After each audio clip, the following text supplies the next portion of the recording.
Everybody, thank you very much for joining me. Polina talking to you about Mercury retrograde. So in this numerical year 2017, we've already had it go retrograde once. It went retrograde between December the 19th and January the 8th. It is now going retrograde for the second time, and there's going to be 2 more times within 2017 that it goes retrograde. So it goes into shadow on March 27th, 2017, right before the new moon in Aries. Then it enters retrograde on April the 9th. Then it comes out of retrograde on May the 3rd and leaves shadow on May the 20th. So let's talk a little bit about you and how it may affect you. Also, it will be shifting between Aries and Taurus throughout this time. Okay, so now Mercury feels to me sufficiently abundant. It is before the 27th now. I'm recording this on March 22nd. So we still got 5 days. We still got 5 days of abundance. There is like a sense of mercurial overthrow of anything. Like you might feel that you can go anywhere through just talking it out. You might feel maybe that you can have the abundance through speech, or you might feel that the speech that you use for money, or if you are in an income that is related to speech and communications, like telemarketing, you might feel that there is a certain edge to you now. You might feel that there is a certain edge to the person that you're with if you talk a lot. You may see that through sophistication of your voice, you've claimed a lot. You might feel that you are you, and you are very, very strong at knowing what to say and when to say. You might have created an experience in your life in the last few weeks where you have upheaved someone's life for what you said. You might have said something and you might have made a pause and understood that in that pause was everything that that person needed, and suddenly the whole world that they have had collapsed, and you may have felt that there was a power in you and the power in your energy, or at some point, at least in this time, you might have felt that the abundance of speech of another person, maybe someone next to you that you really, really aspire to be like, somebody that you think is a leader, has helped you grow and develop a lot. So this is the time where we understand, that was just unreal. That was just unreal. So perhaps during the shadow period, as it starts on March 27th, if we have really, really, really designed a life to do with speech and communication, things can go wrong. We might actually feel that whatever that person has said or whatever we've been saying has not been totally so. We may actually find that whatever this person that we talk to a lot has to say to us is kind of laying flat. We may feel that whatever we are communicating even is sort of a bit flat, and this might already be taking place for some of you as it is for me, as I'm feeling that words are beyond meaning. Or meaning is beyond words. Things are shifting and starting to get a little bit murky there. So with the shadow coming on the 27th of March, there might be a certain type of wish that you could have never stated, that you might just throw out there. And it might be something like, I want to move to India for 2 years. You know, I want to be like, say, somebody who is very, very hospitable to people. You might have a completely different idea of what you want, and it might be something very nurturing and gentle and generous. You might want to give up your office work. You might want to feel like, hey, I don't actually need to try so hard. I don't need to reclaim my status every time I say something. I don't need to fight for the keys that I give people. I don't have to voice myself too loud or too little. I don't have to practice speech. I may just want to be silent for a while. And if you did want to, you could. But you have to be very, very, very joined with this idea, because we're also at the beginning of the year. So it's the conception of you. So for example, if you are like me and you decide, I'm going to be silent for the rest of the year, that's an interesting idea. It's an interesting idea. So you can say, for example, I'm going to go into retreat, I'm going to do Vipassana, I need to get away from it all. I have to speak less. Or I have noticed, maybe, you probably have noticed, as I have as well, the design of your speech is not giving you enough. It may be an effective energy of speech. You might find that you are becoming more efficient with your words, or what you communicate, or what you draw or dance or create. Or maybe you are very, very fast touch typer. See, it's already taken hold. You might actually find that whatever skill that you've connected to after the last retrograde, between the 27th of January and March the 27th, you know, there must be like a feeling maybe in you that you don't actually, there might be a feeling in you that you don't actually need to learn so much about touch typing. You might not need to know so much about how to create beautiful meals. You might not need to learn how to use your hands so much. You might not need that finger dexterity. You don't actually need to learn that musical instrument anymore. You might actually give off the impression that you don't actually want to talk. You don't actually want to talk and you want to speak less. And then through this period of shadow until April the 9th, I feel there's going to be a nurture, a backwards glance at yourself. You might actually find, oh, right, like I actually need something more. You know, I don't need to just talk all the time and show my purpose through speech. I don't need to be the fastest typer in the group. I don't need to be the fastest speaker or the fastest brain or the fastest pair of hands.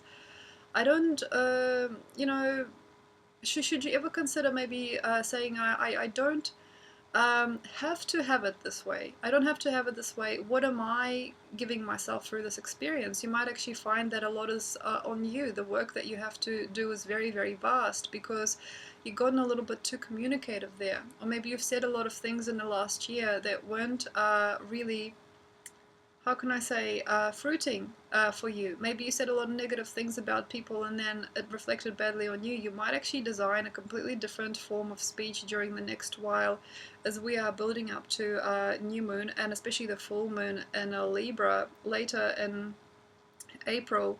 You might actually decide, you know, so on the 11th of April, you might actually decide, I don't actually need all this. I don't need all this clutter. I don't need all this chatter. I can do with less. If you're writing a book, you might actually design it very, very simple. You might cut away a lot of your information. You might design a lifetime where you don't have to speak so much or say so many things. Basically, it's like the cutting down period of simplifying and unifying within and not looking back. Because I actually have a feeling that whatever you do in this amend, as we are at the beginning of the year and we are in this interesting time where we are redesigning the way we speak. This may not last for a long time, but it might have a big effect on you later, whatever you decide to do. So be very, very gentle.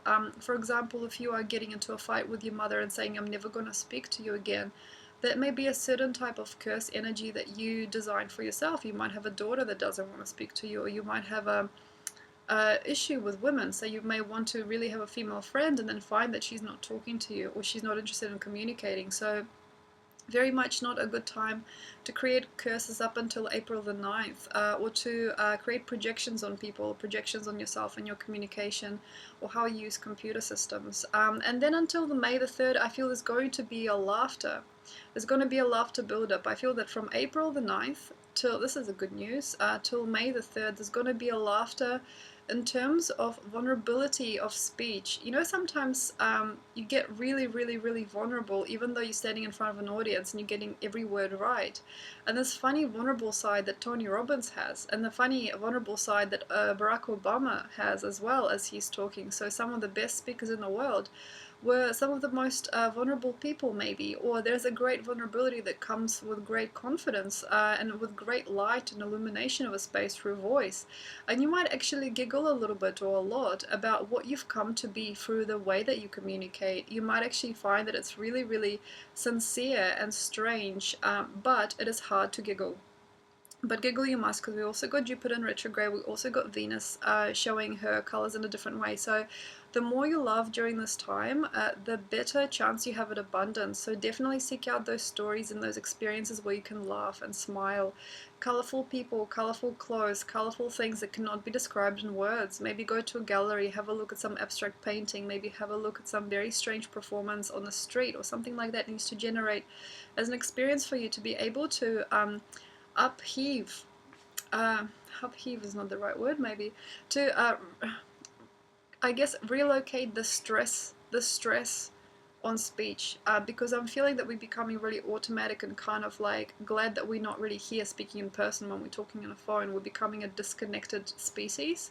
And here we've got this window where we can learn to laugh and be silent, but also be happy with the way that the words come out, even though they might be a bit wrong, even though you might stutter, even though you might get things right one day and get things wrong another day. So being more mindful of mistakes, and sort of instead of being in charge of yourself and feeling very apologetic and very concerned when you don't say the right words or you don't send the email on time, anything like that, becoming blissful about it. Like, oh my gosh, like the other day I read this amazing person's chart, and I got the chart wrong on the generator. I got him as a completely different star sign, everything like that, and I made him a reading completely wrong, and I just had to laugh or to smile, because at the end he was a very nice man. He understood, and I created a brand new chart for him and a brand new reading that made a little bit more sense than what I've done before. So sometimes that kind of thing can happen, accentuate during this time. And it's mainly asking us to laugh, because in these particular degrees, I'm feeling that Mercury is trying very hard to structure something. It's trying very hard to be loyal. It's trying very hard to be still and very serene while speaking. Like maybe there's a need to take breaths and to talk like a stereotype, just to get yourself heard. That is not the basis of this transit. I feel that the basis of this transit is, instead of mellowing your voice and learning how to speak with conviction, that looks really vulnerable during this transit. So instead of becoming like a poetic energy, although you could if you wanted to, of course, it would be a lot more interesting to find laughter in what you say. You might mix words up. You might say one thing and then mean another thing, and then the person will blush, and you feel suffocated with an embarrassment, maybe, as you have a Freudian slip, but there needs to be laughter, because I feel it could burst through the shadow really fast, and take you out of the previous paradigm of people and culture very quickly as well, because I have a feeling that we are maybe in a way stuck in certain places where we don't need to be, and stuck with certain types of society and areas of the world and areas of speech and areas of business where we don't actually need to try so hard or be so much for other people. So this is your chance to laugh and create joy, and ironically that creates a lot more financial and physical abundance, because Taurus is so good at that. And then by May the 20th, as we go into shadow again from May the 3rd to May the 20th, just throughout this scheme, there's a tapering. There's always like a certain type of union at the end. So the lesson is, and you might actually find voice is not action, or you might find voice is more important than the sound of a word. So you might actually feel that you might want to sing more than you might want to speak, or you might actually find that, say, playing jazz and blues if you're a musician is more fulfilling than classical music, or you might find that the doctrines that you are presenting through your voice, through your presence, are a little bit out of it, and you might want to get more human about things. You might want to simplify things down and create a very simplistic way to carry yourself across energetically. You may actually find that you don't need 2 or 3 computers, you only need one.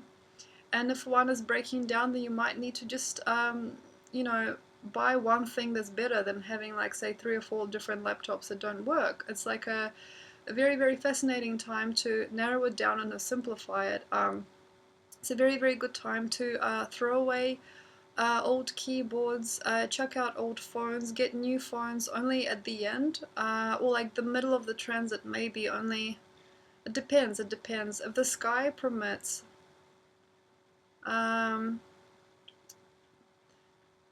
Okay, March the 22nd on to April the 1st, there's, I feel, like a union energy. You can actually get your laptops fixed, you can get new keys or new, like, new keys, meaning new passwords and things like that happening, but afterwards you might find that you got too many passwords, you might find you got too many, maybe even bank cards, you've got too many things distracting you from the main thing. It's really nice to, at the end of this transit, only have, for example, one bank, or only have one online account, or only have one computer, only have one phone number, only have another thing, one website instead of 3 or 4. So for example, if you've got multitudes of different businesses, you might actually want to, at the end of this, and also because of how Jupiter is going, to save time and be more economical with your speech and your self-expression. You may want to join all websites under one website, or you might want to cut out the time that you spend reading and writing. You might want to make things very simple for yourself. Maybe if you're a writer, instead of like writing 3 or 4 pages describing a scene, you might learn how to do it in just a few words. So simplification and the light of laughter is great. And if you can laugh at people that are very elaborate, laugh at people that are trying too hard to talk a certain way, or laugh at the union that you have within yourself that makes you feel that your purpose is speech, because there's so much more in this world to explore than that. Anyway, thank you very much for listening. I hope this has been clarifying, or at least a little bit interesting for you, and have a wonderful Mercurian or retrograde. Bye.